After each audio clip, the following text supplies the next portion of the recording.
Right, talk to me then, pal. How have you been?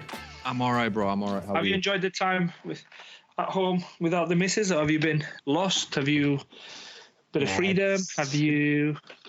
Is she around first of all before you answer this? No, she's no, she's in the kitchen actually. You know where she belongs. No, I'm just kidding. Don't shout. I'm gonna cut that out. Sorry, babe. It's an open plan place. I've said kitchen, it's living room. It doesn't matter. Yeah. It's a dining area / kitchen / bathroom. Together, yeah. That's it. It's all there. No, it's been. I'll be honest, right? It was quite peaceful, but then you just kind of get bored by yourself. You know what I mean? Especially when you're used to living with somebody. And yeah. I mean, look, we haven't been living that long together, but obviously she stayed in my house, my parents' house, for a while, so you kind of get used to it. And then she went for a little bit, 2 days. I was like, yeah, all right, cool. And I was like, oh, fucking hell. Freedom. Yeah, well, then he's like, wait, too much freedom. What's going on here? Like, you know what I mean? I don't care. You were ringing her every night with snotty nose and watery eye. I miss you. I want you back. All you could hear was this. Yeah, that's all you heard. And I wasn't crying. Oh, that hit the place. That's what I'm saying. I wasn't crying. But yeah, no, it's been good. Glad to have her back. You know, someone needs to cook. So again, I apologize to women out there. I apologize. I really do, but I really don't at the same time. We are influenced by our dads. That's it, bro. Tradition. That's it. Like we were, but we're not. We are helpful males. I like to think you are as well. Like, you know, we occasionally shut the cupboard and let her know that, hey, we shut that cupboard for you. I don't use my belt for my trousers, bro. Ouch. I was trying to go a different way. No, but I'm sure she says ouch for sure. Yeah, you know, I'm sure it hurts. But yeah, no, it's been good. It's been going into it, bro. No, let's not get into it. Let's get out of it real quick. Let's get out of it pretty quickly. Let's get out of it. Completely joking, partially joking, actually. Partially joking, yeah. Partially joking. Up. But no, obviously, look. I'd love to talk about films and like series and stuff. But what? I've actually been watching some things. Have you? No, do you know what? Tell me about it, right? Because you know what I need to talk about, and I need my chest. Like, to be fair, it's something that I was watching was quite an interesting one. It was like this film about a team of guys who were just kind of got together, and it felt a bit like that Gangs of London sort of thing. Were we watching this by the?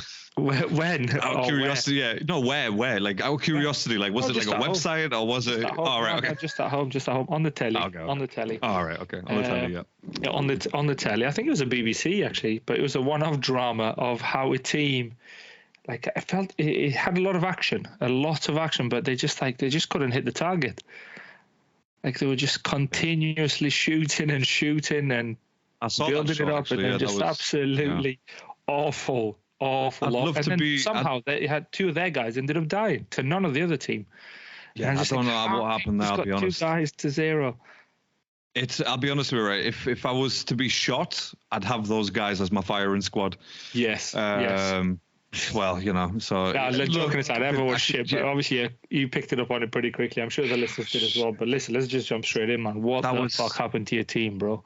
That was some drama, that wasn't it? Like, you can't even write that stuff, man. Drama for you, for me, I was like, what is going on with these guys? Yeah. It's Nicholas Jackson and all of the team. It's 5 out of 6, isn't it? Well, 3 of 3 losses. Well, yeah. That's how I meant in all competition. It's 3 of 3 else. Yeah. That's the angle I was coming from. But yeah, 5 out of 6. It hurts, Rick. It's not a great form you're on at the minute, to be honest with you, mate. To feel like as if people have found your number, and I keep saying this, found your number, but seem to kind of exploit your weaknesses really, really well.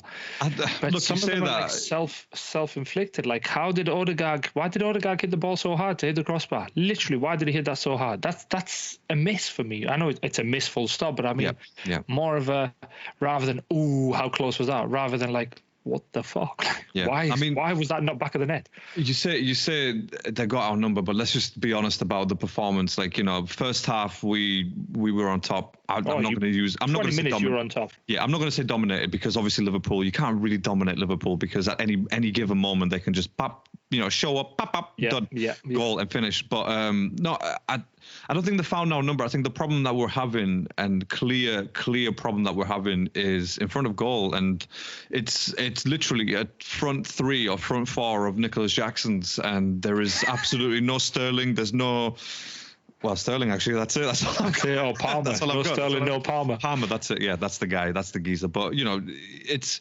So I think that's our problem. And as much as he's coming out, like Arteta's coming out in press conferences and saying, oh, we need to prioritize a left back or another versatile centre back sort of thing. It's like, no, really you need to prioritize the guy at the front, at the top. Do you know what I mean? Like the spearhead of your attack needs to be your priority, because Eddie didn't start last night. Obviously, Havertz was put in that role, and all right, a couple of decent chances, but you saw it yourself. This guy, he does slow, bro. On three occasions, he should have let go of that ball like seconds earlier, but he kept taking another touch to the point where it's like, right, there's only one place for you to shoot, and guess what? One of the greatest keepers, like right now in Alisson, he knows what you're gonna do with it, and that's exactly where he went. And so, I mean, look, the whole matchup yesterday, again, we played better than I initially anticipated with my prediction at 3-1. Played a lot better, but at the same time, what good is it to play better if you're not going to score your chances? And we were absolutely on top of it. But for 20 minutes you guys were on top. I predicted you guys to win as well, like obviously for the listeners who are following. Last episode I said you guys will probably win 2-1, something like that. Liverpool will score, but you'll outscore them. But and it started like that. It really did. You guys were on top for 20 minutes. I will use the word dominate, because Liverpool couldn't get out. You were putting pressure on Gomez. You were putting pressure on Trent. The new guy, number 70, not Kanata, but the other new kid who was on there. Kwanzaa. The centre back, Kwanzaa, yeah, centre back.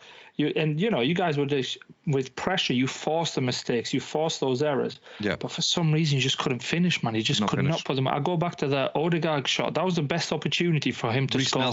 Reece Nelson had the best opportunity when he went one-on-one. Did, but I think he panicked because of lack of confidence of not playing. Because that was a great ball through. Lack of playing time. He took a touch, and you could see, is he going to control it? Is he going to dink it over Alisson? And he kind of just took it to the side. By that point, he was too tight. And then really, he should have passed it. When the angle was so close, you're looking at what it was like 175 degrees. You can see 5% of the goal. Like, come on, bro. Like, no, you need to give that away. That's not good enough. You're literally on the line with a post. Like, you don't have time to Thierry Henry finesse it into the bottom corner. You're not that good. You're not that guy. You are not that guy, pal. You're not that guy, pal. Yeah, no, absolutely not. You really should have passed it to somebody in the penalty spot. This is what annoys me, and I'm sure you were frustrated as well, especially after the result. I had it with Sterling. Why are you not passing it for somebody having a great chance of scoring? But again, like, just for some reason, you're front four and not contributing to goals. I don't know what it is. Is it tired? Is it overconfident? Is it maybe No, I don't think it's overconfidence. I don't know what it is. I don't think it's overconfidence, Rick. I think it's the former, what you said there. I think it's the tiredness, and especially the fact that Saka has pretty much played every single match. And again, he had probably one of the worst games I've ever seen Saka play. It was absolutely awful. Okay, look, if he was up against like Robertson and he had a bad game, then you think, okay, Robertson is a good defender. He's a great defender. So it keeps him quiet. But the fact that he was up against a Kwanzaa at one point, do you know what I mean? And a Gomez, which again, usually Saka would just get rid of them real quick. Done deal. There was no Van Dijk there, so there's no one to overpower him. Konate on the other side, he had his hands full with Havertz and Reece Nelson, in terms of running behind and all that kind of stuff. Yeah. So Saka should have realistically had the best opportunities to finish at full stop. But again, he had one of the worst games, and that sort of got passed on because Odegaard obviously kept passing the ball to Saka. Saka kept either missing or just getting tackled and taking too long on the ball. So Odegaard was sort of forced to move that ball around, move it around. But then again, all they found themselves doing is just sideways football. Yeah. It reminded me of the early Emery days, where you think, Arsenal playing well, they're getting the results. Yeah, they're getting the results, but they're not actually playing well. Yeah. And where this time we're playing really well, but we're not getting the bloody results. And again, that goes with the last three matches that we played: Fulham, West Ham, and Liverpool, and the first Liverpool match that we played in the league. We should have. Yeah. We were the better team in all three matches, but just what good is that? when the scoreline suggests differently. So that's it, isn't it? That's the only thing that's going to be remembered. I did think Saka was 2-footed, by the way, just to show this in there. And then yesterday he had a chance to square it with his right foot, and he just completely miskicked it. Maybe it's a one-off, but I was like, you're really good with both feet. Like, what is going on? But the more I keep watching, he seems to favour that left-footed side of his more than anything else. I don't know whether there may be. And another thing as well I didn't understand is, like, I go back to, like, okay, I used the Chelsea example of, like, Sterling and Mudryk. Why didn't they switch sides? You know, like old Fergie days, Ronaldo and Nani. Like, that's all I go back to. Like, maybe put Saka on the left for a little bit. Let Saka have a go at Trent. Bring in.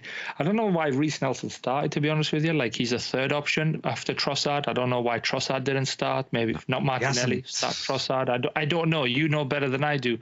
But for me, like, if I'm looking at that left attacking forward, left wing, whatever we're calling it, it goes Martinelli first, then it's been Trossard, because every time I've watched Arsenal, it's been Martinelli off, Trossard on, which would indicate to me that Reece Nelson is third option. So I don't know why he started third option. For me, it was a game that you needed to win simply on confidence, not the financials and going through to the next round and what it means for the fans, but predominantly for your 11 or even as a club to be like, yeah, no worries. We're still the shit. We still can do this. We just beat Liverpool.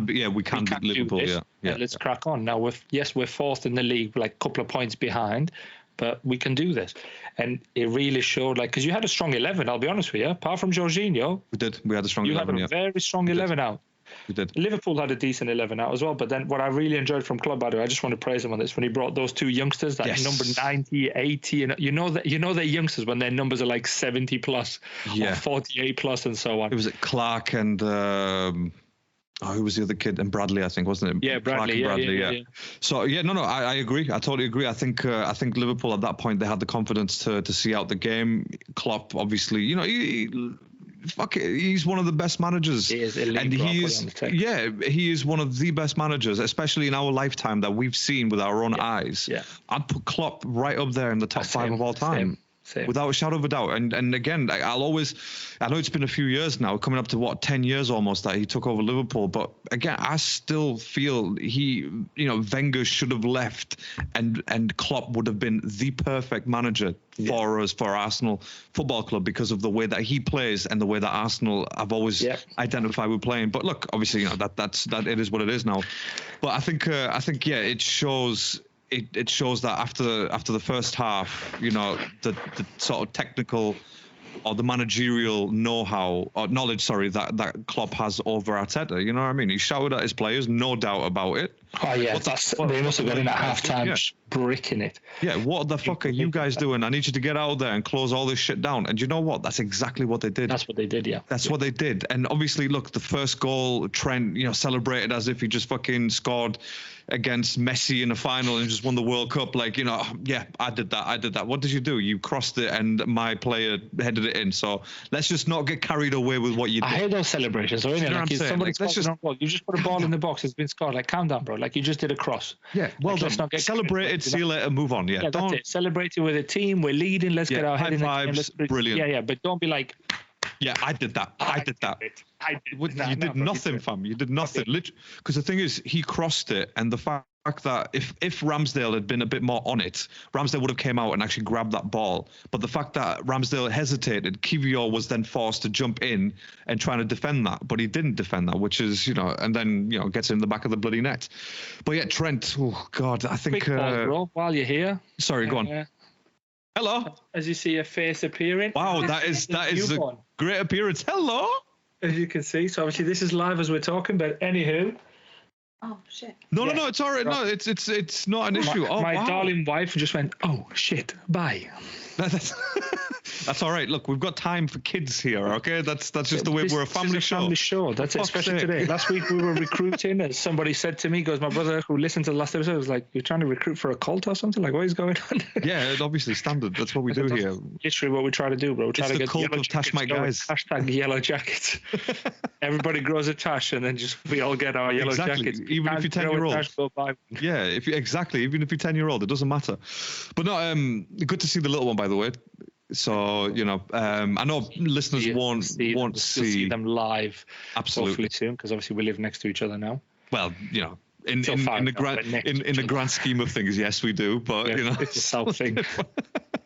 But no, sorry. no, go on. You were saying about obviously had his number. No, I keep using this phrase. Why do you keep using this phrase? He didn't. Anyway, go on. They didn't have our number. It was pure mistakes from us really, and just a lack of finishing. Because if we'd gone 1-0 up, for example, for a Reece Nelson goal or the Odegaard goal, then I think the match would have been a little bit different.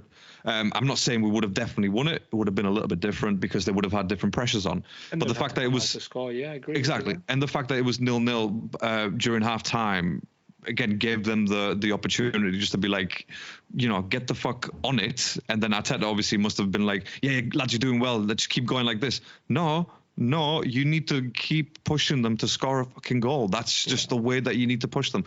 But anyway, so I was just saying about the first goal, and yeah, so I didn't like the way that Trent celebrated that. I mean, fair enough, great ball in, but let's just face it, Ramsdale didn't do what he needed to do to come out and collect that.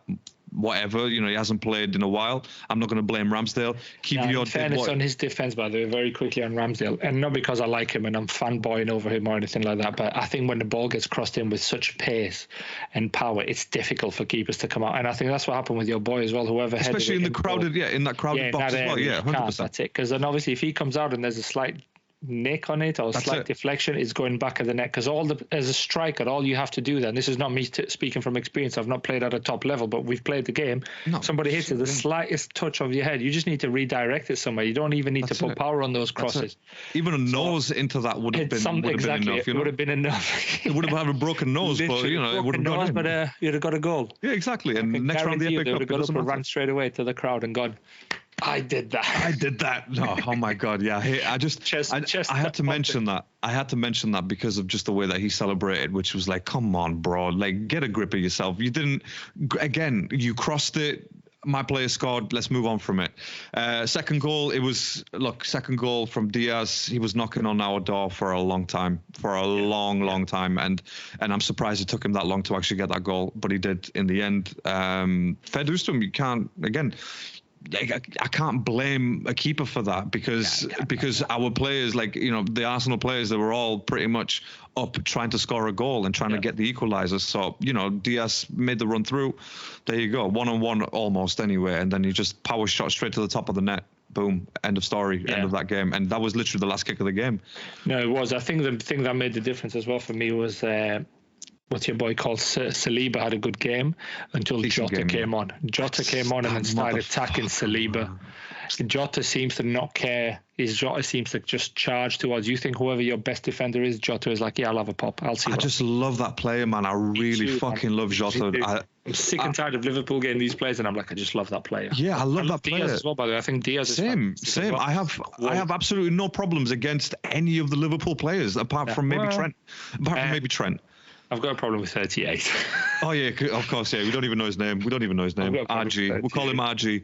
I put it in the group chat. Obviously, I'm sure you're ready, but for the listeners as well, Liverpool fans said, he did that. And I was like, he made that goal, 38, by getting a foul, that goal. Clearly, he was involved in that. I mean, in a way, yeah, you got dragged down. Together, high-fiving, going, yes. Yes, we did it. Oh, God's sake. But yeah, so yeah, fair enough. For you, number 38. For me, I quite like the prospect of Gravenberch, to be honest. But again, maybe I haven't seen enough, bro, I'll be honest with you. It's not even hatred for me. It's just every time I seem to see him do something. Maybe it's the Premier League. He's not used to the pace of the Premier. That's what I'm saying, yeah. It's the first season. So long, and he's still young as well, by the way. So. I guess, yeah, maybe that's what it is, yeah. But every time I've watched him, he's just, apart from one ball that he did against Liverpool where he crossed it over to Salah, I think it was a 60-yard pass, and I was like, that was decent. I've not seen him do anything else. No, I think I like the prospect of him. So, I look forward to seeing a little bit more of him, to be honest. But yeah, like in terms of the Liverpool squad, again, I have absolutely no problem with any of them, and I actually respect them as a team, and maybe a bit too much respect. But yeah, so the goals, like I said, the first one was just one of those things that it happens, on goal, he's trying to clear it out. Unfortunately, it ends up in the back of the net. Second goal, that's what happens when you're trying to press too far forward, trying to get an equaliser. But again, at that point of the game, it's too late. You know what I mean? So in a way, it's like, yeah, okay, you're trying to fight for an equalizer, but the 2-0, it just makes it seem like, you know, they deserve that win more than we did. Or it seems like, you know, they sort of smashed us in a way with 2-0 against Arsenal at home. Yeah, it's like, yeah. Fucking hell, what happened? No, the scoreline flatters Liverpool, to be fair. Because the first half, it was a game of two halves, I felt. You just weren't clinical in the first half. I agree. Once, like you said, Liverpool came out second half, they just were better at everything else that they did not do in the first half. The better pressing, better passing, faster movement of the ball. Harvey Elliott looked a bit quicker than he did first half. Jones was making right decisions because Curtis Jones was... He took them both off. Yeah, then obviously second half, a little bit later on, both of them, I think, who did it? Yeah, he took them both off. But even over those first 15 minutes, they were pressing better than they did initially. Because the first one, I agree. It wasn't a Liverpool press. It was one player go towards it, which probably was Nunes. The rest of them would just stay and hang fire and have a look what's happening. That was a Chelsea press where one player goes and the rest go. I'm sorry for bringing everything back to Chelsea, but everything's it's a comparison. Yeah, it's a comparison, isn't it? Yeah, that's that. You're seeing things now that you see in your team in a different team, and it's like, yes, I know what that is. That's me. I know that. They're just wearing a different colour. That's it. Well, different colour. Here we go. What did you think on the whole thing of the campaign? Now, I'm never one to shit on campaigns. I'm never one to kind of be like, oh, this and that. And I think they're great. I think it's good to raise awareness. What did you think on the whole thing of wearing completely white, no red on it? Obviously, there was the FA Cup the FA Cup badge, right? Exactly. Yeah, I didn't get that at all, to be honest. I didn't get it neither. I was like, surely if it's a campaign like this, the FA Cup, why is the FA just not back? Get rid of it. Just get rid of the badge. We know it's get rid of the badge. Keep the badge. What, they're confused? Are they confused of what they're doing? I don't know. Oh, is this the FA Cup? I don't know. I don't have the badge. Like, well, come on, we know what it is. Look, I'm gonna say something that's gonna be fucking controversial, right? And I don't care because I'm gonna say it. Yeah. Go on. Unless you say what I'm gonna say, I've got controversial shit to say as well. So go on. Personally, right? I do not agree with any of these campaigns. That again, sorry, when I say campaigns, I mean like campaigns that, you know, for example, you're watching TV and then all of a sudden, oh, donate 20 quid for the homeless or £2 for the hungry and this and this. Yes. I'm sat here and I'm thinking, wait a fucking second. You motherfuckers, and by you motherfuckers, I mean the government, right? I hope you listen, government, the entity. You motherfuckers, right, take 20% of our tax. Can you just explain to me where the fuck that goes? And a pie chart on the back of my payslip is not good enough to be like, oh, this much goes to welfare, this goes to here. No, that 20% of tax that you're taking from us, you know, from the working public. Don't forget national insurance. And national insurance as well. So that's 2 lots of taxes, the way I look at it, right? 2 lots of taxes that you're taking from us. And by the way, just to make things worse for you, national insurance has gone up. Ah, excellent. There you go. To pay for everybody that was furloughed. So if you were a doctor, police, so anything in the public sector, we are paying for the private sector being funded so people can keep their job, to which some of them have already lost their jobs, but we're paying it back to try and make up the difference in the economy. That this is anyway. You're hurting my brain. So my point being, I'm going to make it quick. Right. My point being that they take that much from us, and then yet they still have the audacity to put out these fucking campaigns for me and you to feel bad so we can pay fucking more. It's like, bro, 20 quid a month, right? I can't remember which fucking homeless campaign it is. £20 a month to help the homeless. Like, are you taking the piss? Yeah. No, I'm sorry. Like, no, I'm not saying, oh, I'm not against the homeless or whatever, right? But no, the money that we pay in taxes and national insurance and all that fucking bullshit, where is that going? Shouldn't that be going towards this shit? Why the fuck does my team need to Adidas, for example, why do they need to invent a whole fucking design of a kit in all white, no names on the back, right? And literally these things are used one time a year. Last year they used it in the similar round of the FA Cup. This time they've done exactly the same for no more red and to fight knife crime. Yeah. Why aren't you taking the money that I'm giving you to tackle that? Why am I seeing Idris Elba on the fucking news, like talking about this shit and asking people to, oh, we need to do this and we need to do that? Like, no, we don't need to do shit. I'm doing my part. Like, I'm giving you my money. You are taking my money. You know what I mean? Like, through taxes, which I have absolutely no say on, and yet you still have the other. So yeah, I don't agree with that type of shit. I agree with you, bro, on this. For me, it's changed a long time ago. I was very much into, like, when we watch these programs, Children in Need and so on. I'm sure over the States, they do their own fundraiser for children and people around the world and so on. I'm sure they do. But it's when billionaires get together and multimillionaires who kind of got a combined wealth of like 20 billion, 40 billion, however much. And they're like, we've donated 25,000 between the seven of us. And I'm like, come on, bro. Like 25 They've got the net worth of Europe. They've got the net worth of Europe. Do you know what I'm saying? They've literally got the GDP of Europe. You are right. Right. And they're like, we've donated 25,000 to this. And the presenter's got to sit there and pretend nobody seems to call it out on them. So like, let's look at the percentage that you've donated, 0.00000 X amount, right? And then you expect a guy like me or you or family members to kind of be like, can you donate, and so on and so forth. And since then, I'm like, listen, I feel sorry, may God help him, but for me, it's not going to be up to me to do. I will do what I can. Like if I see somebody, I'll do something. But this whole thing of with the rich getting together to plead for the poor to get to pay, it's like Oprah Winfrey did it, like in America. Can we all donate? Me, The Rock, and so on donated 500,000. There's like 7 of them on 500. They've got a combined wealth of like 28 billion or something. 500,000 is literally their monthly wage. That's it. Their monthly fucking salary, man. But the main thing, it goes back to what we discussed in it. Like they need to start being able to tax better, and so that taxes across the board, not simply just on the people.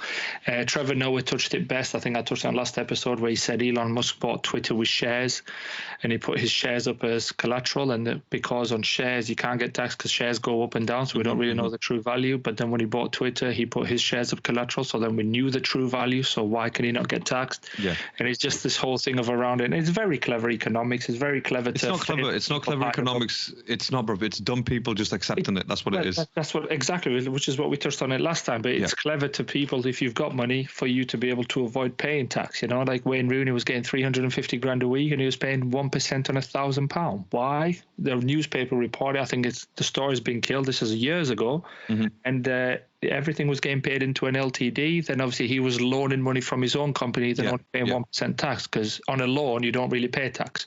That's right. Yeah. And all of a sudden you're like, hold on a minute, I'm paying 20% tax, and I'm paying X. I think it's 12 or 9. No, it's more than, it's double digit. I think it's 13% national insurance that we're paying. And you're like, before I see my money, I've had 33, 34% taken off before anything's come to me. Gone. Then obviously you've got to factor in pension, student loans, etc., etc. So he's just but that's fine, because that was our choice. For me, this whole thing, bringing it back to the campaign that they're doing, raising awareness, but I felt like money would have been better spent if they built a youth club for these guys to be. Why is a private company gonna build a youth club? Why the fuck isn't the government? I know, I agree with you. That's my thing. Government has put money all the time, though. This is the government that we've had in power for the past decade and a half almost. These guys have fucked public sectors massively. Shower starts have closed, youth clubs have closed. I don't know if you remember when you were a kid, there was plenty of youth clubs open. You would go there on a winter's night like tonight. Instead of we'd play basketball. Do you remember when I moved to the same town as you? So we'd go play basketball. But in the winter there was nowhere to play basketball because it wasn't floodlit. It was freezing cold. It was an outside court with concrete. We'd either hire somewhere, and if we couldn't afford to hire somewhere to get enough people, we would go to a youth club or do something and hang out with other people. And that's what's needed. But the government's not going to do that. In terms of Arsenal just raising awareness, why spend the money to invest in a new shirt when you could have just donated some money to? But then again, how much is that new shirt, by the way? I don't know. For me, I thought it was a publicity stunt to try and be like a limited edition. I bought the Arsenal's new shirt. You tell me how much. 75 quid for that new shirt, by the way. For that new shirt, which has, again, obviously most shirts that you buy from any club, they're not going to have a name or a number. But these are literally coming out of the factory without a fucking name. Do you know what I mean? You can't even. I don't even think you can put a name on the back of it. Do you know what I mean? Because again, when you actually seen them live, they had no names. They only had the numbers and obviously the badge. So it was great for Emirates, by the way. Can I just interrupt? The players not wearing red. Both teams have red in their colours. It was great for Emirates around the board just to see Emirates. just Emirates being advertised. I was like, this is really drawing attention to Emirates. I love the idea of like it's all in red badge. Exactly. It was literally pointless. It was a pointless exercise that they did together. I think it was just a money-making one. Let's do something else. We haven't sold enough shares. There'll be collectors out there or people out there dumb enough to have. Let's have all 7 kits that Arsenal wore this year. Yeah, Liverpool are like, oh, do you know what? We haven't had good sales on the purple kits yet, so let's wear the purple kits and we'll pretend. Yeah, we pretend we're actually paying respect to Arsenal and their campaign.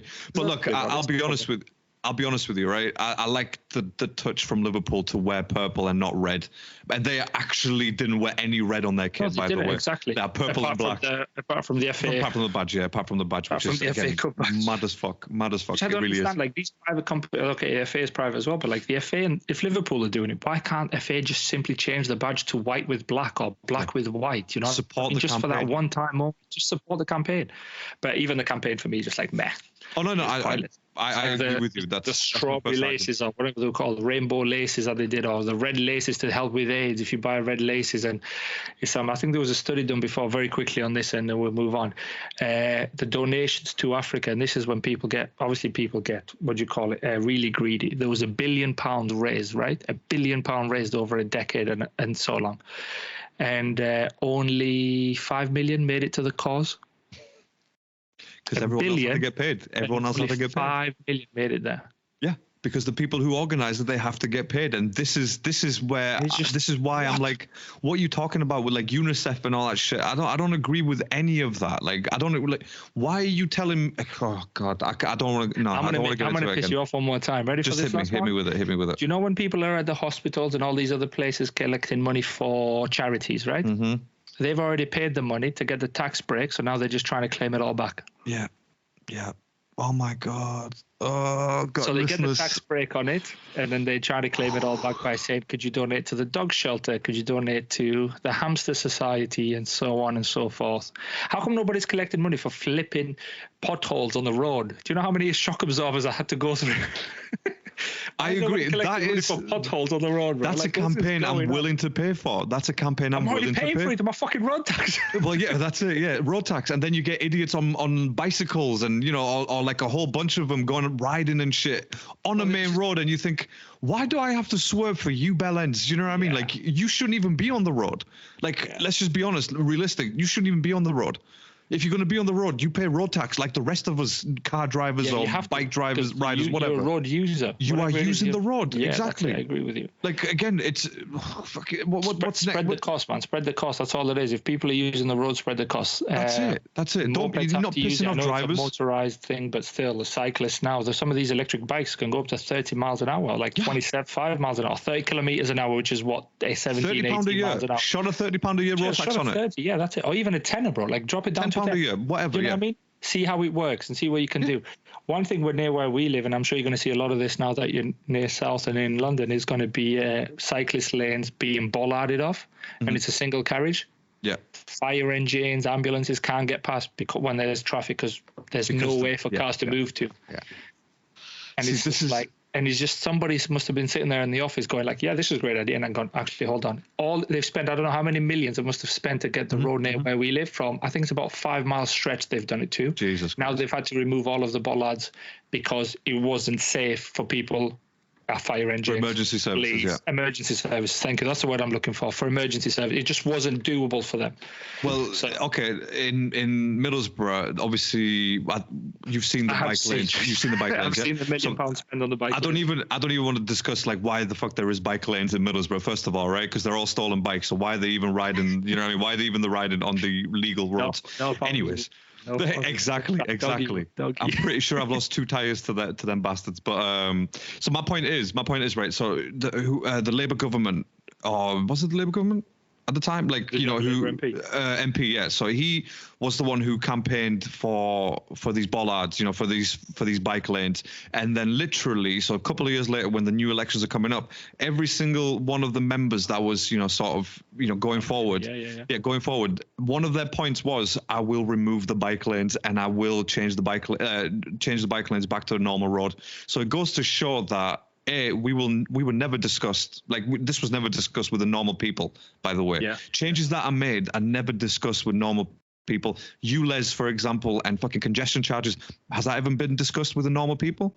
That for you, Les, I can guarantee no. But as congestion, I have no idea. I think congestion is just because it's a private land or something. I remember just going off Top Gear. What? I think it was Ken Livingston when James May was in the R200 or wherever he was. He's like, I can't believe I have to pay to use this.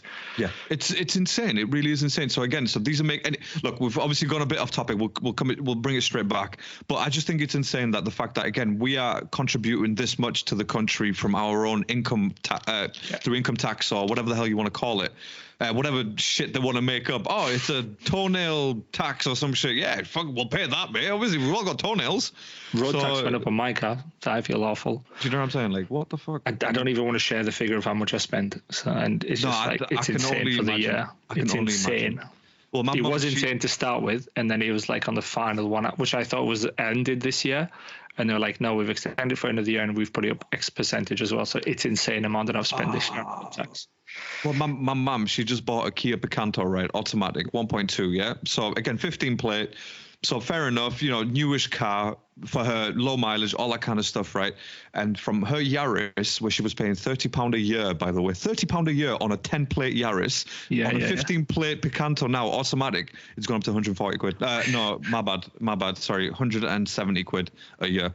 Yeah, £170 a year it's gone up, and it's like, what the fuck are we talking about here?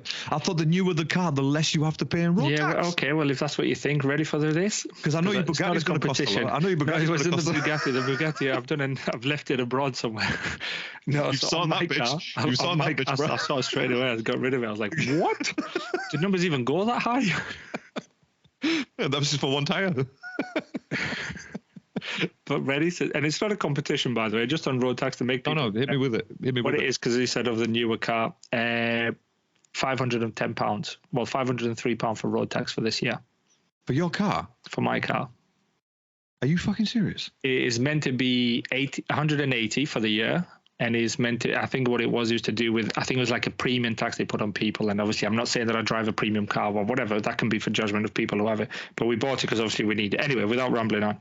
And then it was a 400 and something because you had to pay 320 tax on top of whatever you got, whatever your normal road tax was. And it was due to end after 4 years. So obviously, we've kept the car. I'm not one of these to change cars, chop and change ever so often. We bought it and we're going to keep it.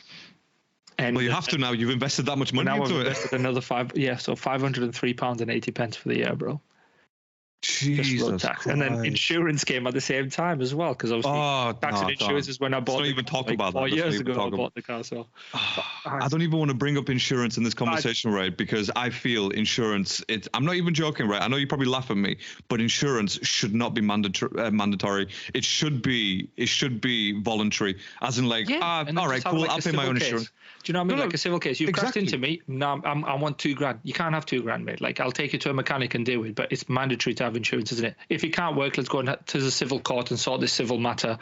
Larry, you hit Ricky. Ricky wants £5,000. Well, Ricky can suck it because Ricky's not going to get it. Larry's only going to pay £45 because it's only a scratch on the mirror. Yeah, and that's all it costs. I mean? And that's all it costs. Do you know what I mean? That's I agree with you. And this is what gets me is the fact that you have to have road tax. You have to have insurance just in case something happens. It's like, okay, well, in case something happens, it should be up to me to make a decision what happens. Do you know what I mean? On the aftermath. Absolutely. If I've crashed into someone and that guy's like, I want 120 quid because that's how much it's going to cost. Then, okay, let's take it to a mechanic. All right, it's going to actually cost £90. Then that's what you're getting, mate, 90 quid. Yeah. My premium won't go up. Everyone will be happy. Your car will be sorted. Well, there'd be no premium, would there? There'd be nothing. My premium went up. I don't know about you, but my premium went up. And some of them, I'm of a certain age now, and the black box should not apply to me. But yet they're trying to sell me the black box. They're like, oh, let's reward you for your driving. It's like, no, let's keep track on me where I am. Like, listen, I might be doing 32 in a 30, bro. Like, you need to relax. I can't be doing that. No. Like, and that's that. Yeah, look, we've went a bit over it. Let's go back. But let's bring it back to. Let's go back to Arsenal and Liverpool, and So I think don't forget that Chelsea played. Of course, we're going to get to Chelsea. I think overall there has to be some serious changes. I think in the next match, I can't remember who we play next. I think it's Crystal Palace or something. I can't remember. I need to have a look at it. And another L. I haven't even been interested in the last few matches to find out who we actually play. But yeah, so I think in the upcoming month, some serious changes need to be made. Next match, he needs to sit down Saka. Odegaard needs to sit out. Rice definitely needs to sit out. And I don't care. I don't care if you have to put in youngsters. These guys need their rest. You cannot win. We've said this before, and we'll always say it. You cannot win the league with three players that don't get rested, and these are your three main players in Odegaard, Rice, and Saka. Yeah, do you know I agree. Everyone else is interchangeable. Like Havertz is interchangeable. Trossard, Martinelli, they're interchangeable. Jesus, again, even if he plays, what's he offering that Nketiah can't offer? Do you know what I mean? And that's where we're at the moment with Arsenal, and it's just fucking disappointing, Rick. And I went away from that match yesterday because I watched it at the pub, so I couldn't get all emotional. And in a way, I'm glad that I watched it there, because if I watched it at home, I swear to you, they would have called the police just to be like, he's killed somebody.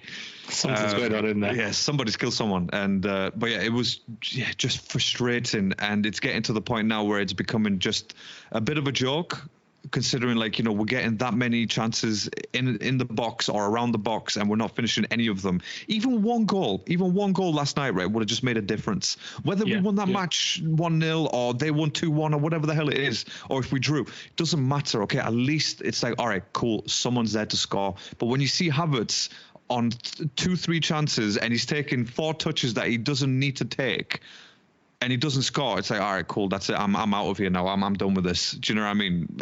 I can't deal with it. So for me, you know my feelings on what needs to be changed. I've said this in a few podcasts now. January's here. They need to invest in a striker. There is absolutely no need to bring in a defender or a midfielder. You need a striker or a winger right now to give Saka a bit of a run for his money. Michael Olise from Crystal Palace, perfect play to bring in if they could. If they could bring him in, he's the guy. Elise, for what position? Saka. For Saka's position. Instead of Saka, or like as a backup to Saka, like your Trossard? Well, whichever. If Saka's not performing in first half of a match, guess what, mate? You are getting subbed. It's getting to the point now. Cheap though, mate. They're mid-season. No, of course they're not. Of course they're not. And that's what I'm saying. Obviously, we discussed this on the last pod, isn't it? Who can they realistically bring in? And they can't bring in like an Elise or fucking whoever we said. Who did we even say last week? Last podcast? Like Tony, for example, 100 mil for Tony. Like, what the fuck? No, you stay where you are. Stay in Brentford, in South London. You're chilling there, bro. You haven't played for 8 months. Behave yourself. You're not getting paid. You're not getting bought for 100 million. Nice one, Thomas Frank. Take care. I don't give a shit. Whatever. Who gives a shit where the fuck Brentford is? Who gives a fuck? So yeah, I think just the geography teacher in me trying to get you to with a compass. My bad. But listen, can I just say something that makes even things worse for you? Like, there was a record 7.6 million people that watched Liverpool beat Arsenal. Excellent. That's 7.6 million people watched the match yesterday. Brilliant. That's actually not a bad record, to be fair, for football. Obviously, it's not a World Cup. It's not a World Cup final, but hey, that's pretty decent, to be honest. Now, it goes to show that Arsenal and Liverpool are teams that people love to watch. Absolutely, especially recently. The way you guys have played for the past they've been entertaining. 2 seasons, it's been entertaining. I think he was the way the game was going at first, I was like, okay, Arsenal's got this, and then as it died down, I was like, it's just going to be a midfield battle now, see what happens. But then once the goals start flying, some challenges were going in as well, and that's what people want to be entertained by challenges, goals, etc. Goals first, and then obviously some shaky, borderline yellow red card challenges, a bit of handbags to kind of like get the crowd going. A bit like Xhaka with Trent last year, when everybody kind of blamed Xhaka, saying we lost the league since Xhaka got sent off with Trent or whatever. There was nothing to do with Xhaka. Not at all. But no, another thing you guys were linked with, I want to get your opinion on, is Onana. 23-year-old from Everton, 60 million. No, that's the price they've slapped on him, is 60 million. I would, in this, again, considering Everton desperately need money, I'm pretty sure you can talk them down from 60 million. I think they'd be happy to take 30. But then again, look, 30 million for someone who's that young, who's got, what do you say? He's 22, did you say? 22, 23, I think it is. 22, 23. That's still young with 30 million. 7 years out of him. 30 million price tag on him, do you know what? I'd be happy in January, especially he's because not going for 25. I'll be honest. No, he won't do, and he won't even. Man United are interested as well, apparently. So it just depends whoever. If he wants to ruin his career, then yeah, by all means, go to United. At least we've got some sort of prospect to, in the Champions League, maybe in the league, we could still put up a title fight rather than contenders. But yeah, look, I'd be happy with the 30 million with Onana, like especially in January, considering obviously it's mid-season, and Everton obviously they're trying to fight relegation because they've gone back down in the last couple of matches. They haven't continued that good run. So yeah, I'd be happy with that 30 mil. But again, 60 million is too much. It's too much for a player that plays for a team like Everton and who haven't proven anything in a few seasons yet. No, I agree. He's a good player, but I wouldn't spend 60 million. No, absolutely not even close. But I think as a club and individuals now, I think we've gone past the stage where players are thinking, excuse me, I've got the hiccups, where the players are thinking about individual trophies and accolades. They're more or less thinking about lining their pocket and trying to be set for the rest of their life. I think it's a damn shame. It is, absolutely. These young footballers coming into the sport now where they're just money. Listen, money was always a motivating factor, but now it seems to be even more so than ever before, where these young guys are becoming millionaires by the age of 17, 18. So then they think, let's see how much I can make, then let's see how far I can take this. I think if Man United come in, or like a Chelsea, let's say with a Mudryk, where they offered 8-year contract, he's probably thinking, I'm going to get paid for the next 8 years, and I'm going to get us heavily paid. Man United might come in with a 5-year contract, extra 50 grand a week than Arsenal probably offering Champions League football, and he's thinking I'll probably get Champions League next year or the year after with Arsenal, with United. But realistically you won't. You'd rather play now and possibly win the league this year. So yeah, I'm with you in terms of picking Arsenal over United, but it just, that's what's probably going to drive the price up, is depending when two teams are in a bidding war. And if that tends to happen, it depends how much Arteta wants the player. Because listen, 65 million for Havertz, you should never have bought 65 million Havertz, because you're seeing what we saw at Chelsea. Havertz just got that sort of legendary status and that immortal status of like he can do no wrong because of that Champions League goal. And I think the commentator mentioned it there as well. It was like some time ago he scored a goal in the Champions League goal, this guy, in the Champions League final to win it. I think something along those lines. But he's not the player that you think ball falls to his feet, he can finish it or he can set up. He's just so slow. He's just so slow with everything. And it's the wrong calmness that we're looking for. It's the wrong composure. Just too composed, bro. Like, I need you to move. That's sleeping composure. That's what that is. Sleeping composure. Composure, mate. That's like that. But yeah, I think no, I agree. I agree with what you're saying, and especially now with the FFP, there could be some FFP issues for Arsenal. So I think we kind of need to sell before we end up buying. And especially if he's looking to fucking spend 60 million on Onana, then yeah, we definitely need to sell. For me, and this is going to be my last point on Arsenal, and we'll move on. For me, selling wise, I think maybe not in January, but maybe definitely by the summer. I think Reece Nelson needs to go, and Nketiah needs to go, Smith Rowe needs to go, Fabio Vieira, he hasn't been that good for us. Maybe he could be loaned out, or if you bring in a replacement for him, he can go as well, like actually permanently go. Because I think that's just dead weight. El Neni, again, that's 5 players that they could easily make about 100 to 120 million. Do you know what I mean? And and that money can be reinvested on maybe 2-3 very, very good players, a striker, a winger, a midfielder, whatever it is. So for me, that's what I like to see. How much would you let them go for? I mean, individually, look, their academy, most of them are academy. Well, pretty much all of them are academy, apart from Fabio Vieira. I think on average about 25-30 million each. I'd be happy with 25-30 million each. And Nketiah for like a team like Fulham or Wolves, or even an Everton, for example, I think that they could benefit quite nicely from Nketiah, because he can do a job if he's given enough time. But right now, at this sort of elite level where Arsenal want to compete, he is not the guy for us. You know, and it's proven. You know, it's not good enough to have 3 good matches and then 14 bad matches. And it's like, oh, do you remember when that guy scored like 2 goals in fucking September? It's like, bro, we're in April. We are 7th. What are you talking about? So you know, it's that for me, 25 to 30 million for each of those. Get your negotiation hat on here. Quick question. So obviously we're still on Arsenal, by the way, because there's a lot to talk about. I think is Nketiah is linked with, or Palace are interested in Nketiah. Yeah. So maybe use Nketiah as a make weight for Elise. Yes. So what would you offer then? Knowing, and this is not being an Arsenal fan, because you said 25 million and so on, and Onana, who's 60, would get paid 25. I'd go up to 40 million. Really hasn't done anything. 40 I'd go million. Up to 40 million for 40 million for Elise plus Nketiah. So make of that what you will. 65, 75 million, whatever it is altogether as like a full like package. A package. Yeah. Do it. Get rid of it. Palace will take that. I think Palace would probably take that. And they'd be fucking clever to do it, because again, like right now, look, I'm not saying that Palace are going to do anything great. They haven't been that good in the last few matches. So it's not like they're going to keep Elise for survival or for a European finish. They're still going to be in that mid-table, safe enough to make it through to the next Premier League season. So now that would be a perfect time. And why not bring in a goal scorer? Who have they got in front of goal? Like, really, who have they got apart from Elise and Eze, who can do some things? Do you know what I mean? They lost that. They're the only ones seem to be scoring the goals. That's what I'm saying, because there's nobody else scoring the goals for them. Yeah. No, that's fine. That's fine. I think I agree with the points that you've made. To be honest with you, you were shite for a while, and you need to turn it around, and the only way you're going to do that is getting some recruitment in. You need to sell. Some of the players are just really, really getting comfortable now, and one of those players is Saka. Maybe he's not getting comfortable, maybe he's tired, maybe so on, but sometimes you've got to give him some competition, because competition is healthy for places, and as an 11 then obviously you can possibly start firing again. Long may it continue this form, it goes without saying. Standard, and hopefully we hopefully hit a bit of form that you guys had, and now let's hope the roles have been reversed. I love the segue. You're where we are, and so on. So yes, so let's move it on to the team that has won 3-3. Yes, and can I caveat that with you played Preston? Absolutely, but you can only beat what's put in front of you. That's right.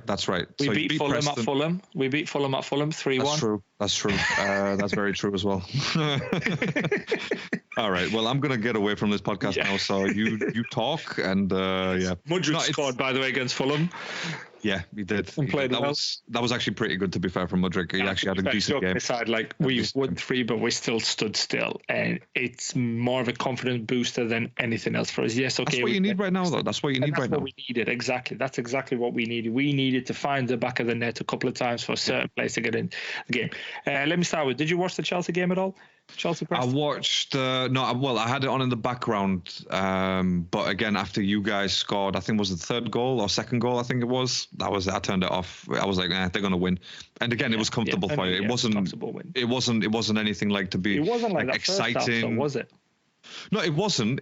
And again, look, I'll be honest. At no point did I ever sit there thinking, "Oh my God, Chelsea may lose this game." No, I was like, "Shit, they do not need a replay right now. If they can finish this match, finish it right now. There's no point having a replay." And again, it's not like going to where was it Preston you played at, wasn't it? Yeah, Preston. We were at Stamford Bridge. Oh, you were at Stamford Bridge. Yeah. So exactly. You know what I mean? Like, it wouldn't have been a scary prospect to go to Preston and lose, or and have a difficult match. It's not what I'm saying. It's just like, you have it in front of you, finish it, just get it over and done with. Get it over and done with. Move on to the next chapter. No, I agree with you. First half for me watching it, I was like typical Chelsea again, just so lackluster, slow, boring, no energy, no desire to play. Enzo was just like, I don't know what the fuck he was doing. Palmer lost the ball so many times. He slows down your midfield, Enzo. He slows it down really much, though, doesn't he? And but he doesn't have the legs of Conor Gallagher neither. Like, he might have the technical ability that Conor doesn't have, but Conor Gallagher runs and he moves and he can do those 5-yard passes much quicker than Enzo does. I saw the starting 11. I was like, this is a chance for you to score again. And first half was awful until he scored. And then he scored, and you could see a different player in him. It's literally all it was. It makes you think it's simply confidence with this young Chelsea team. And they just need to kind of, like I said to you, whoever's in front of them, get a couple of goals, get that W and move on. Defensively, again, Axel Disasi, I'm still a bit like, I'm not 100% convinced. Not 100% on him. Okay. I'm starting to change my mind about him. I'm starting to like him, to be honest. Break was all right, to be fair, but again, not so much. Sometimes he was chasing the ball when he didn't need to and left his position open. But again, he's young. That will kind of get coached into him, and a bit more structure and a bit more tactical awareness. Whereas Mudryk and everybody else, again, there was nothing much going forward in first half. Second half, of course, much better. Got the goals and then put them to bed, really, put them to the sword. What did it finish? 4-0, I think it finished. It was 4-0. So I'm just looking at the at flash scores here. First half, by the way, there is literally not a point of conversation in the first half. It just says first half 0-0, move on. But what I did like, though, and I really enjoyed this, was the fact that Silva came on and then minutes later he scored. He put a head to it. Yeah. I love that. as much as obviously I don't care for Chelsea winning, but it's just there's certain players that I just really like, and it was an assist by Palmer. So two of my favorite Chelsea players got involved in getting a goal, and they did it. And again, I don't really care for Breuer, to be honest with you. Palmer for me was a bit frustrating. Enzo made a terrific pass to him. I don't know if you saw that. He tried to chip or do something, and I was just like, bro, like you really needed to score that. And it was kind of this confidence on Palmer, like as if like a bit of arrogance, which I don't mind, but sometimes when it goes wrong, you're going to get quite pulled up on it and be like, did you really need to do that? Because when he scores and he does that, the chilling bit and cold and also, you know, I'm like, great, bro, you scored. I can do what the fuck you want to do. I don't care. Yeah. So when you miss, and I'm like, come on, mate, like what's going on? Like, let's be a bit more. A bit too cold, isn't it? Yeah, a bit too cold here. Did you not? Turn the heating up, bro. Turn the heating up. Essentially, it's costing a lot, man. Can somebody get this guy an Under Armour? Or a blanket with sleeves or something. You know what I mean? Something. You know what I mean? But, that was one chance. It would have been a great finish. That was a disappointment with him a couple of times. But I think if anybody's physical with Palmer, I think he gets scared quite easy. I think he needs somebody to protect him. If somebody's physical with him, to be physical. We need the Casemiro on the James Milner, for example. I go back to that. That's what we need. We need the Declan Rice on the protect Odegaard, you know, that kind of stuff. I think you need the bigger guy. You need the big guy. You need the bigger guy to be like, you're going to hurt my playmaker, but I'm going to come after you again to make sure that you get hurt as well, or you get a rough challenge. Not hurt is a strong word. But overall for me, it was good. It was nice. First half was boring. It was awful, shite, dare I say it. But second half, much, much better. And we won. We won, bro. We won. Absolutely. I think, is it tonight the draw or is it tomorrow? It might be tonight after the United. Is it after the United? I don't even know what time United is on. I think it's on now, to be honest. The United game. About to kick off now. Is it live? I suppose you can only hear it live on BBC. You can't watch it, I assume. What, the FA Cup?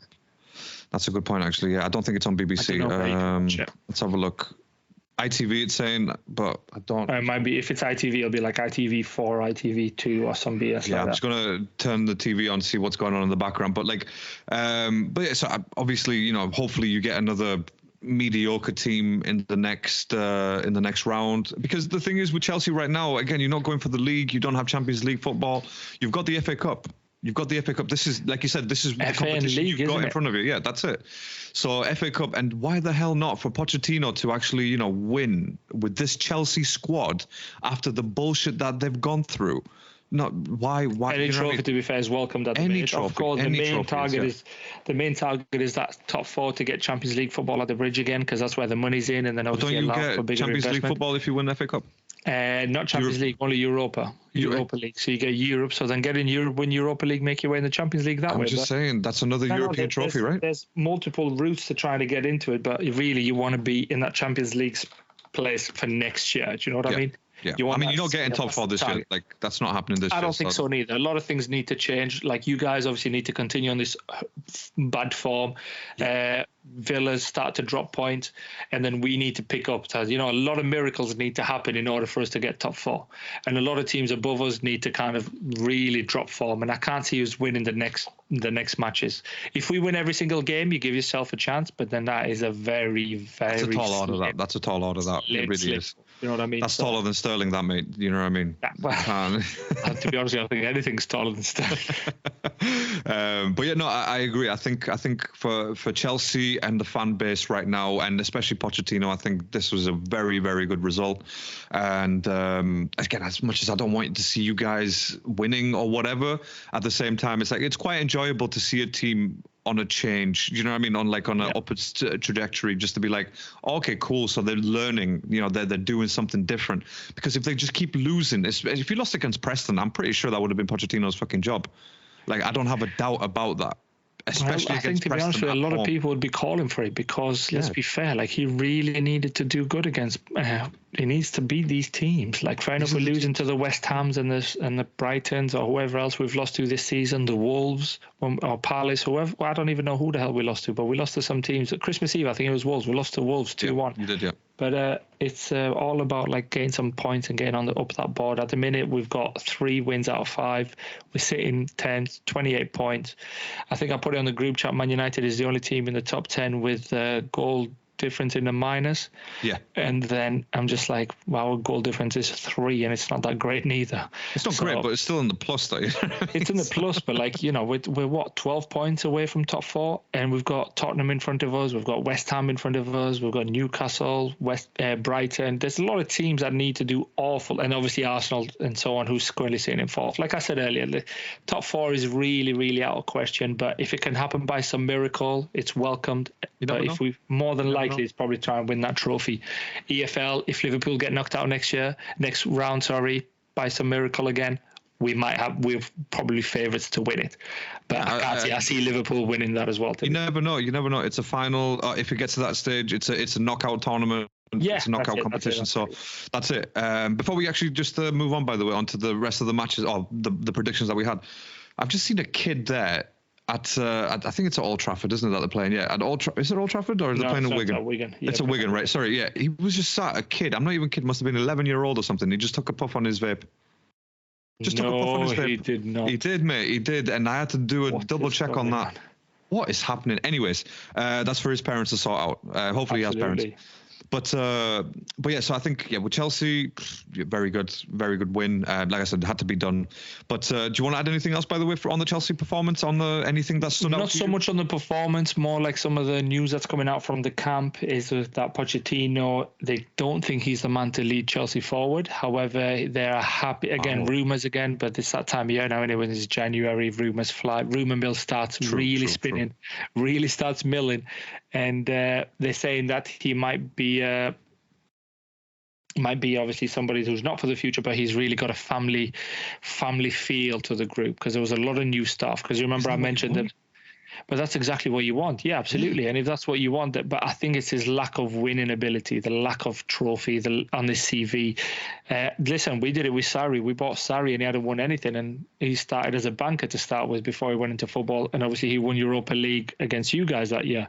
So he got on the trophy. Sorry, I don't want to mention you guys, but yeah, Giroud, Petr the double agent. Oh my God! A year after we let Giroud go, wasn't it? Wasn't it a year after? Giroud go, and then obviously he won Europa League, and then the following year or something he won. Not following year, but a couple of times after. I really need to stop making fun of Tottenham, to be honest with you. Hold on, let me just put this on charge. I need to stop making fun of Tottenham, because I'm always like, oh, they leave Tottenham, like Kyle Walker. He was 27, left Tottenham, and then he started and pretty much won everything there is to win. Yeah, but yeah, I think you guys left. A couple of you guys, yeah, Arsenal, like Bakary Saga is his name. Your right back, is it Saga?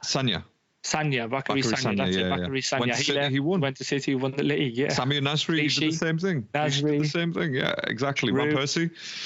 Van Persie did exactly the same thing. Yeah. Oh, jeez. That's great. Fabregas, obviously with Barcelona. He left Barca, went to Barca and everything, then he came to us and won the league with us. Damn. So won at Barca, then came to Chelsea. So again, he bypassed Arsenal on his way back because Wenger was too proud to bring him back. And he was like, do you know what? Fuck you, mate. I'll go to Chelsea and I'll win there. And he did. And he did. And he became a Chelsea legend, which fucking hurts. It absolutely hurts. It was a quality. I remember the memes for Fabregas. I think when he got his missus pregnant, or his missus gave birth, Fabregas has just assisted again.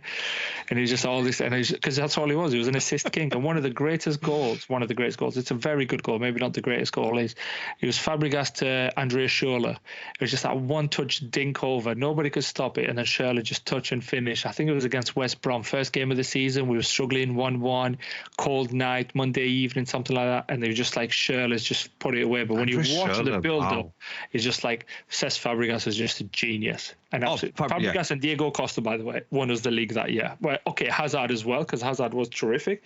But if you just think of two players, if Hazard was missing, you think Fabregas and Costa will get us goals. Diego Costa, mate, like that's again, you won a league with a proper number, with a number 9, with a striker. 9, like somebody who's tough, who's need mean, a striker. He's a finisher. Then that's what we need. Yeah, but yeah. So anyway, that was the rumor coming out of the club.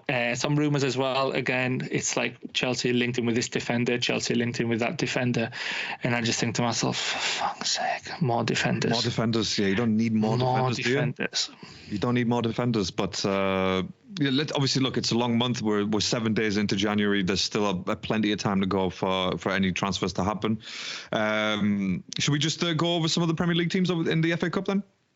Yeah, let's do. Because I know when we recorded our last episode, it was Palace Everton. Was it Palace Everton on Thursday? Burnley, Everton? No, yeah, Palace Everton. So it was Palace Everton. I can't remember what we said, by the way. I didn't write any of this down. It's on the podcast, so I have to go back and listen. I have to listen to it.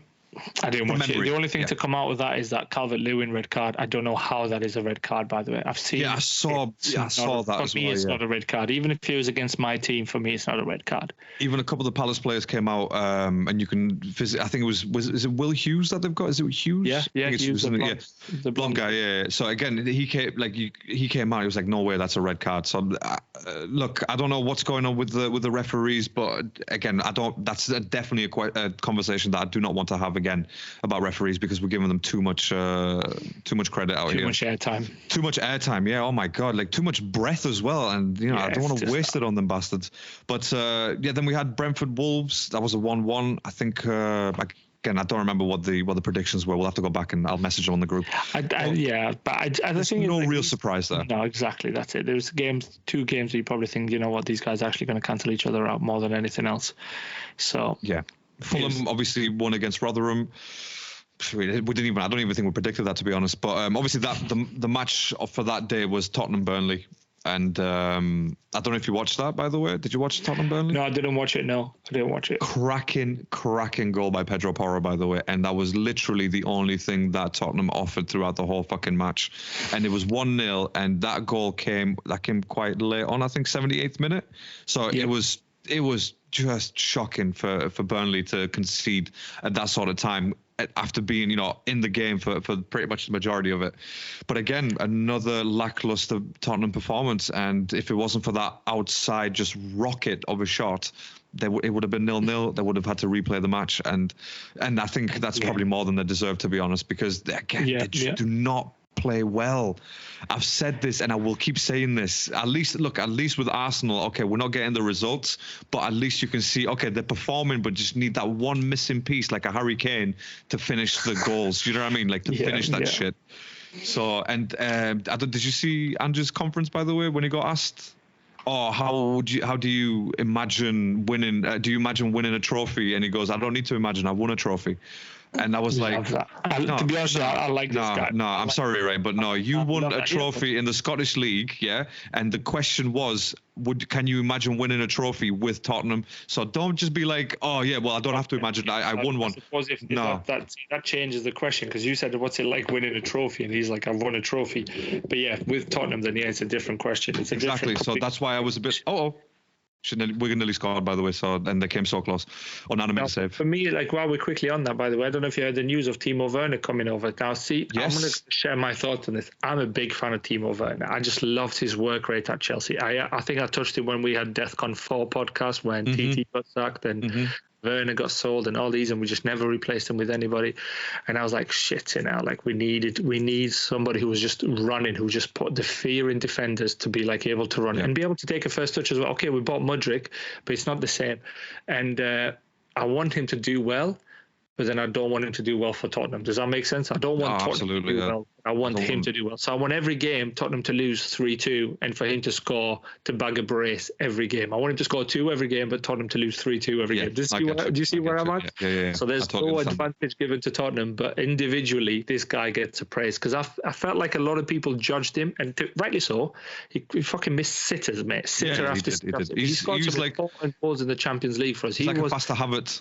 He was a faster Havertz, but he also got Havertz could have finished some chances. Havertz couldn't bag him. Whereas this guy was missing an open goal. He was just he was like that Torres miss against Man United. I don't know if you remember, where he took it around De Gea and then put it past the post. Open goal, but he kicked it twice. It's like, how even to this day, I still watch that and I'm like, no, he's actually going to score. I'm like, how? I know the outcome. Even for your memory. I know the outcome, but I still go, no, he's going to score. Yeah, it's impossible for your memory to compute that, isn't it? Yeah, I get it. For him is really, because he had a lot of hate. But like I was saying, he scored some important goals in the semi-final of the Champions League, the quarterfinals, and so on against Real Madrid. I think even Thiago Silva's wife came out when Werner missed the sitter against Madrid at Bernabeu. He's like, no, Timo, or something along the line in the reaction. And I was like, listen, you can't really do that, because you're it's your husband's teammate, first of all. And then second round, the second leg, he came and he scored, and then she's like, Timo, all praising and celebrating. And in other words, you kind of allow it because she's a fan as well. Yeah. No, she's a fan at the end of the day. I want him to do well, but I don't want Tottenham to do well. So I suppose the outcome for that is he bags a brace, Tottenham loses. But they lose 3-2, 4-2. Yeah. I think it's a good loan deal for Tottenham, to be honest, to bring in someone like a Timo Werner. And again, I'm not saying that he is absolutely world class.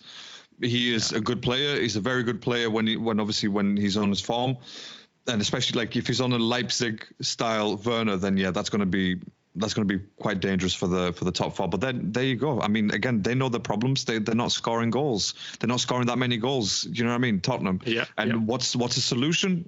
Let me go get a striker. So that's exactly what they've done. They went and got a striker. And when it comes to Postecoglou, as much as I don't really care for him that much, I just think, tactically he has the better idea where it's like, shit, I know what I need to change, and this is what needs to happen, and that's what he's done. So yeah. And obviously for Tottenham, I couldn't give a shit about Tottenham, to be honest with you. I hope they lose every match, standard as always. But moving on to Saturday, we had Sunderland Newcastle. Newcastle. Oh, yeah, it's a great game, by the way. But I'll let you take this one because obviously, you're not a Newcastle fan recently. But don't forget, there have been times in the past out of Newcastle and Sunderland, you do have your alliances laying towards more Newcastle. Oh, 100%. Do you know what I mean? The Solana, the Robert, and the Shearers and so on. I remember my personal favourite, Shea Given, right? Shea Given, absolutely love Shea. I keep her. Yeah, of course you do. I'm gonna let you take this one. Yeah, whilst you get your charger, I'll talk a little bit about this match. Now, I think with Sunderland Newcastle again, it was an own goal for it to be 1-0, and then obviously Newcastle just took over from there on. Isak scoring twice, and again it was. At first half, you kind of think, oh, okay, Sunderland have a chance here because being a derby, it's like a different energy in the stadium, especially in the Stadium of Light. And but then after that first goal went in, it was Ballard, and he is a former Arsenal player, so there you go. I think he was from Arsenal's academy, and he just got let go this season, I think, or last season, I can't remember. But yeah, so I think. After that goal went in the first half, they came back in the second half. Isak scored straight away, and then obviously the penalty. And I turned it off after 2-0. I was like, Newcastle aren't going to lose this, and there's no way they're going to lose. It goes back to what we said on the previous pod as well for Eddie Howe. This is a match that he had to win. It's a very important match, not just for the owners, but for the fans, because if they lose this match, the fans are going to start asking more questions like, ooh, okay, Eddie, well, you got us knocked out of Champions League. You've been losing the last 4 out of however many matches, and now you've lost against our historical bitter rivals. Now we can't have that. So again, it was a match that he had to win, and he did, and it was a convincing win, to be honest. I think him winning, on goal or not, it doesn't matter. I think him winning probably buys him like another month in charge, because if he doesn't win in the next month, I think he's gone. I don't think. I'll be honest with you. I think they need silverware now. These owners are going to be, because if you've got a lot of money, you think of it like when you play FIFA and all these other games. And I know I'm linking it to FIFA, but it's if you've got a lot of money, you're like on FIFA, you're like, oh, let me go buy this play because I need a goal scorer. Let me go do this because I actually should be winning. It's the same with these owners, but Abramovich did it. That's why Abramovich kept chopping and changing so often, because he's like, I've got the money, I can afford to pay you off. I just want success. I don't care if I have to give Mourinho 27 million for the rest of his contract. Twice. But like he didn't care, because he was like, I want to bring Gus Hiddink in to win the league. I want to bring Ancelotti to win the double. I want to do that. Do you know what I mean? All this kind of stuff. He had ambitions. He just didn't care. He had ambitions, and he was like, and he was a fan as well. He wanted to win. And I think that's what these guys are. These Arabian guys, they're trying to build a brand. They're trying to build this whole thing of like, let's own a football club. They want silverware. Yeah. And especially last year, they got close to losing to Man United. I think it would have been different if they'd won the League Cup last year. But the fact that they didn't, they definitely want some silverware this year. Or knockout stages of the Champions League. Now that has gone. Europa's gone because they finished 4th. So the only thing to go for now is FA Cup to try and get Europe again, because I can't see them doing much in the league. No, I agree. Isak and Anthony are their only two hopes at the minute for me. Joe Linton can be hit and miss. Bruno can be hit and miss. Anthony's giving defenders a bit of a headache, but Isak is just quality. Anthony Gordon, you mean? That's who did Anthony. Sorry, yeah, and Gordon. Sorry, I was yes, just saying because you're not talking Gordon. about the Man U player, like Most certainly, most certainly not. Now that you mentioned Gordon, though, I will have to say this: I don't know if you watched that match, but there was there was a bit where Gordon's shirt was held, and I can't remember who held his shirt. Let me see if I can, because I think the guy got a yellow card. Maybe Ballard or Pritchard, I can't remember who it was, or Hume or something. I think maybe Hume, who just grabbed onto onto Gordon's shirt, and then Gordon goes like this, like as in, yeah, don't worry, mate. If you want my shirt, just ask for it. I was sat here watching that, and I'm thinking, mate, if I can transport through the TV right now, I would punch you in your fucking ugly face just to be like, who the fuck wants your shirt? Do you know what? The only reason I'd want his shirt is to burn it in front of him and be like, mate, you are no one. You are literally not nobody. that guy, Paul. You are never that guy, and you will never, ever, ever be that guy. The reason I am laughing is that happened to me, right? I was 18 years old and playing football, and there was a counter-attack happening, and I pulled the guy back by his shirt. Like, when I say pulled him, like brought him down on his arm, yanked him down. And then he just got up and he goes like, mate, do you want the shirt? And he started taking it off, and I was like, fuck off, you little knobhead. Like, nobody, you know exactly why I had to bring you down. Like, nobody wants your fucking shirt. No one wants your shirt. And this is the thing with Anthony Gordon. Exactly. What am I supposed to do? Cover my nipples? What the fuck is this? But yeah, like so I think for me, after seeing, like, I've never been a big fan of Anthony Gordon, and not just a big fan, not a fan at all of Anthony Gordon. I think the guy is just trash. But just and seeing that, it's like the Man United Anthony saying the same thing as in, like, oh, if you want my shirt, mate, no one wants your fucking shirt. Yeah, nobody wants the United club doesn't even want you to wear their shirt. Do you know what I'm saying? But again, it is what it is. So I didn't like that from him at all, and I really hope that the guy just goes on a really downward spiral wherever that may be. Bottom. Long may continue, because we need to get above him. I really need Chelsea to start moving above him. So yeah, and again, if they're going to have performances like that, attitudes like that against a fucking Sunderland team who are clearly in the Championship, and you can see why they're in the Championship. I'm sorry, I'll be honest, right? I'd rather have Joe Bellingham's fucking shirt. Yeah. Do you know what I mean? I'd rather have his shirt, and he doesn't even have Bellingham on the back. He's got Job on the back. Do you know what I mean? So I'm just saying, like, bless him. If he has Bellingham in the back, you know what's happening. It's going to be compared to his brother. Exactly, but they're not. I didn't even hear the commentator. The thing is, I didn't even hear the commentator compare him once and be like, "Oh, that's Bellingham's brother." Again, he wants to build his own thing, which is fair enough. You want to be your own man. That's great. Yeah, absolutely. That's why I'd want his shirt over fucking Anthony Gordon's, because, mate, you came from Everton. Behave yourself. Do you know what I mean? And he caused problems at Everton to leave as well. Caused problems to leave for Chelsea, then he caused problems to leave for Newcastle, and he's an Everton lad as well, so which I don't understand really. But I think it's that mentality, isn't it, where sometimes players think they're better than what they are. And the fact that Rooney came from over there, they probably think they're all a Rooney, but you're not a Rooney. You are literally not that guy. You are never ever will be that guy. So let's just stop the madness. But yeah, so obviously Newcastle got that win, and against Sunderland, they look like a Championship team. There's not much I can really say about that. They've come from far though, bro. Like, they were League One. Yeah. They were League One, and they lost some players when they were in League One. And so they've done all right. They've done all right to come to it. Like I said to you before as well, I want all three teams to be in the Prem, simply for what it means for the area. Not that I've got investment in the area, not that I'm going to benefit financially, but simply for what it means for the area, like Northeast, because we get a lot of bad rep for the Northeast of England and this and so on and so forth. I've got people at work saying, like, are the toilets still outside? And I was like, fuck off, knobhead. I mean, yeah, I've got an outside toilet, but I don't use it. I mean, I did, sorry. Obviously, I don't live there anymore, but yeah, shit, of course we did. And you know what? Unlike the most of the houses in London, we had two toilets. Yes. We had two fucking toilets, mate. Do you know what I mean? I don't have to wait for someone to finish. People were happier, bro, as well. Like, exactly. And they're friendlier as well. Like, a bit of coldness in your asshole, it's fine. It's not a problem. You know what I mean? It gets you going quicker. It's hygienic. Exactly. It's fine. The cold air will clean it out. Yeah, next match I want to discuss, by the way, real quick, is Middlesbrough versus Villa, and I don't know if you watched this, but didn't watch it.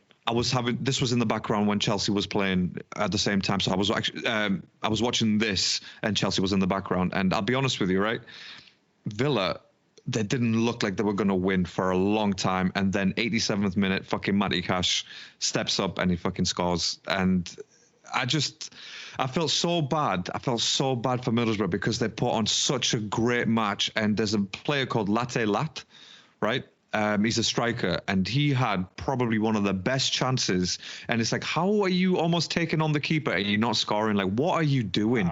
Why are you not getting that away from your feet? You know what? It was like Havertz, basically. Just get it out your feet. Get it out your feet. Why are you still confused about it?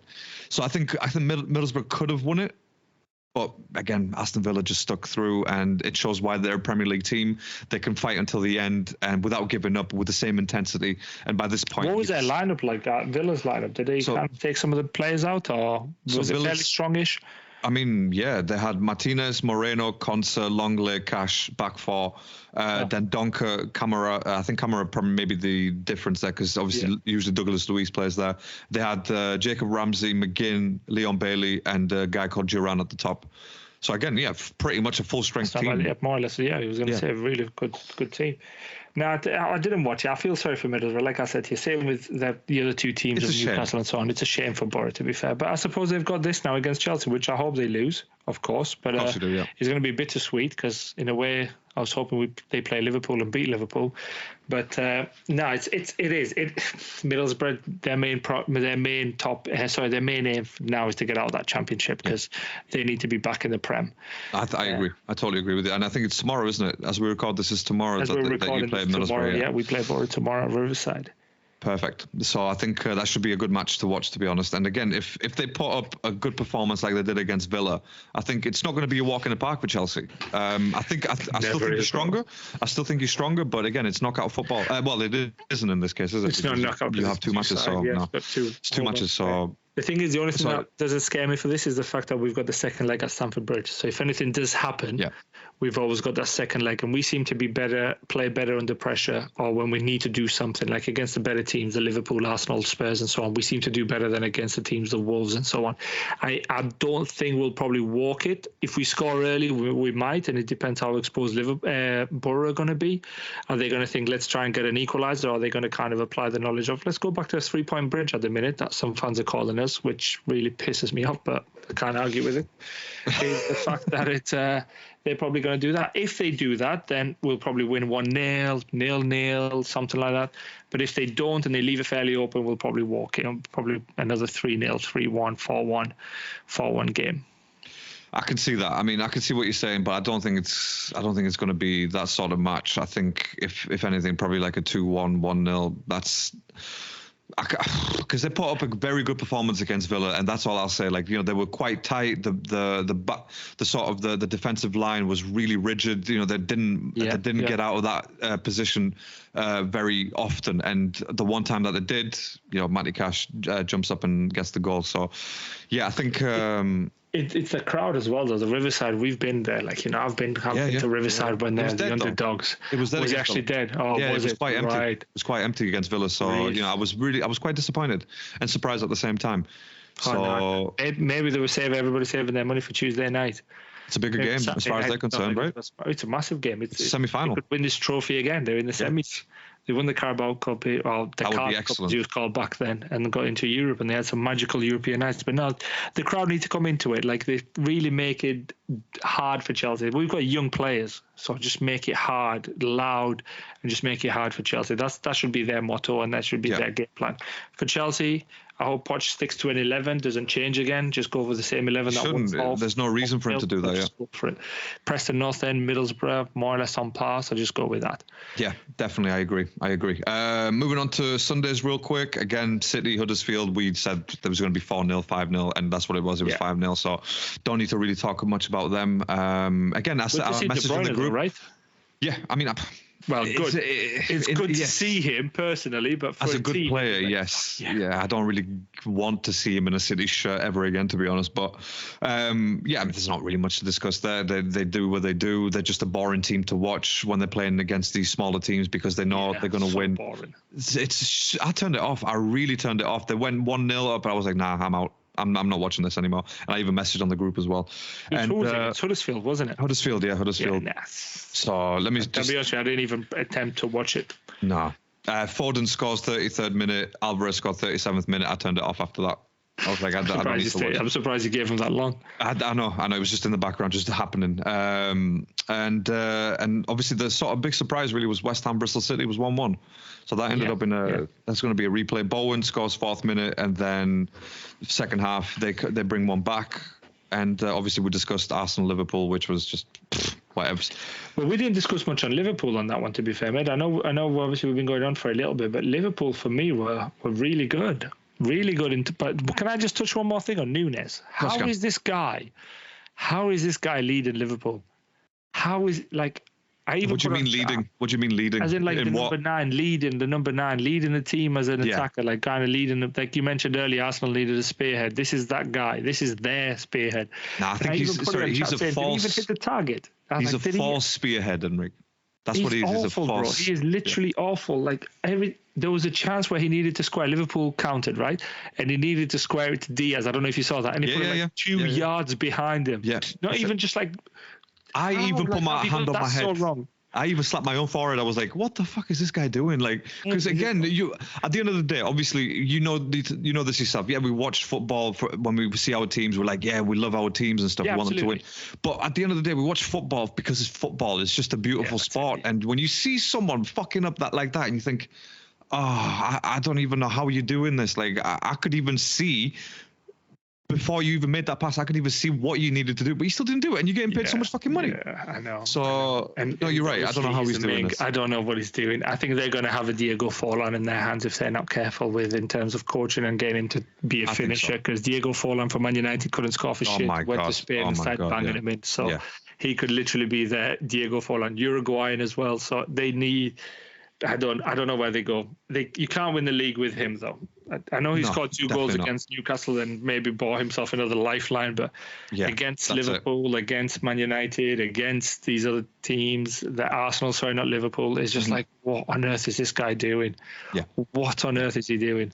It's crazy. It is really crazy. But no, I think with Liverpool, it just goes to show like they are that well coached, and I can't even say, they've been together as a team for a long time, because, there's a lot of players that have moved on.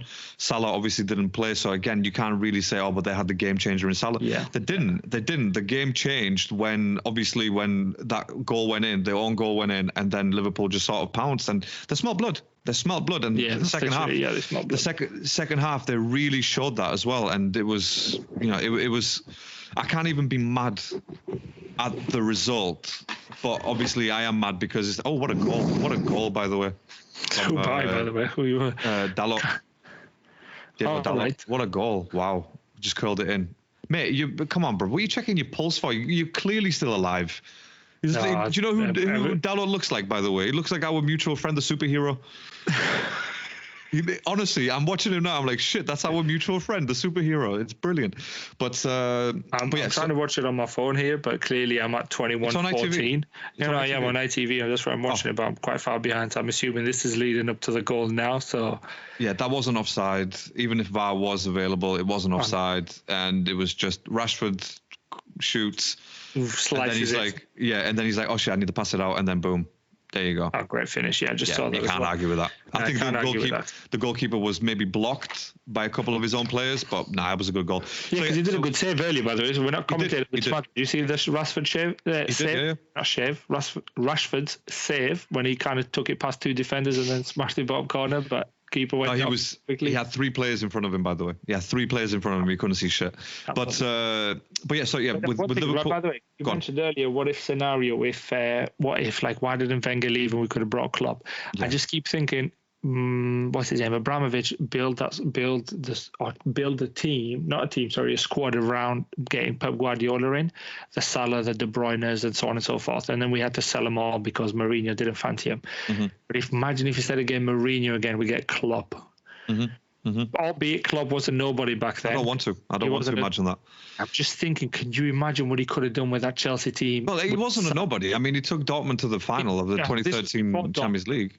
I think this was before when he was with Mainz, you mean? Yeah, Mainz. So that's fair. Yeah, I think his first season of Dortmund, then he started doing a little bit okay because second season so on, he won the German the Pokal, wasn't it? The DFB Pokal or some shit like that. Exactly, beat Bayern and so on, and then took him to the final.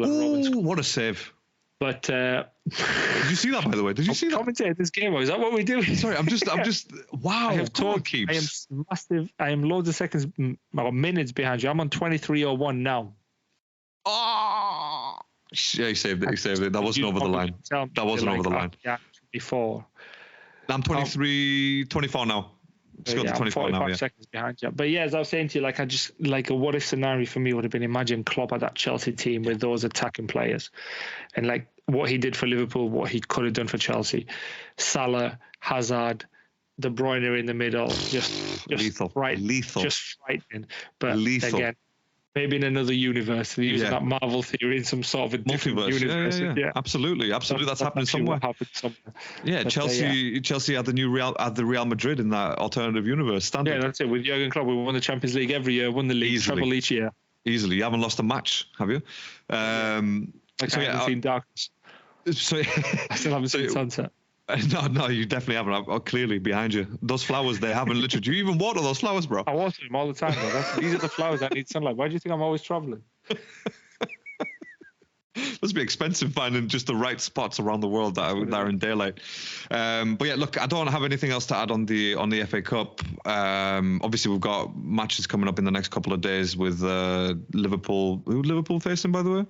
Fulham. No, who they're facing? Can't even remember who they're facing. Yeah, they are facing very quickly. Pretend it's not there. Let's pretend. Talk amongst yourself. You're right. It is Fulham on the 10th. Excellent. That was a great guess. That's obviously League Cup to start with, and then they go to Bournemouth on the 21st. Which is quite a bit of a gap. It's like a good 11-day gap because Chelsea playing this Saturday. So we play Middlesbrough, then we play, I think it's Fulham, or we play who the hell do we play? Do you play this Saturday as well? We play this Saturday. Yeah, there's a couple of games this Saturday, which I didn't really understand. Yeah. Are those the games in hand or something? Like, surely you don't have a game in hand, do you? We don't have a game in hand. This is the thing that I'm kind of getting at. So we've got Liverpool, Fulham, and then 21st is Burnley, Luton, which is fine. And then Chelsea, Fulham. Yeah, we play Fulham at the Bridge. United, Newcastle versus City. No 3 o'clock kickoff. Sunday, couple of games Sunday as well. Man United, Tottenham. Ooh, that's a tasty one. Everton, Villa. That's also a tasty one as well. That is. Yeah. And then that whets the appetite, doesn't it? Absolutely. There's the FA Cup replays on 17th, 16th, 17th. And then again, that's fine. So we've still got some football going. Yeah. So you guys don't really play. Arsenal don't play again. That's what I'm saying. It's 11 days.